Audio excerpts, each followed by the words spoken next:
ఏ ఆలయంలో అయినా భగవంతుణ్ణి దర్శించేటప్పుడు పై వస్త్రం ఉండకూడదు. నడుముకు పై భాగంలో వస్త్రం ఎందుకు ఉండకూడదు అంటే మన శరీరంలోని భాగాలకు కొన్ని నిర్దిష్టమైన ప్రతీకలు ఉన్నాయి. రెండు చేతులను ఇంద్రుడు అంటారు. ఉదరము నాభి బ్రహ్మస్థానం, హృదయము విష్ణుస్థానం, కంఠము రుద్రస్థానం అంటారు.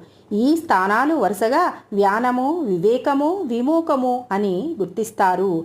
చేతులు రెండు అభ్యాసాలు, కాళ్ళు అనుద్ధర్షములు అన్నారు. మంచి చెడు రెండు ఆలోచించి తెలుసుకోవటానికి ఉదరం ప్రధానం. తెలుసుకున్నది ఆచరించటానికి హృదయం కావాలి. ఆచరించిన దానిలో స్వార్థాన్ని విడిచిపెట్టడానికి భుజములు ప్రధానం. ఇలా శరీరంలోని ఆయా స్థానాలన్నీ దేవతా ప్రతీకలే. ఈ ప్రతీకలన్నింటినీ పెద్దలకు మనం దర్శింపచేయాలి. శరీరాన్ని ఎంతగా దాచుకుంటే అంతగా దానిపై మనకు వ్యామోహం పుడుతుంది. పెద్దల ముందు శరీరం పైన మమకారాన్ని తొలగించుకొని మనసు బుద్ధి కేంద్రీకరించాలి. దేహాత్మ అభిమానాన్ని విడిచిపెట్టాలి. అందుకే పెద్దల ముందు దైవం ముందు నడుముకు పైభాగంలో వస్త్రాన్ని తీసి నడుముకు కట్టుకోవాలి. ఏక వస్త్రం పనికిరాదు. మహిళలకు ఈ నియమం వర్తించదు.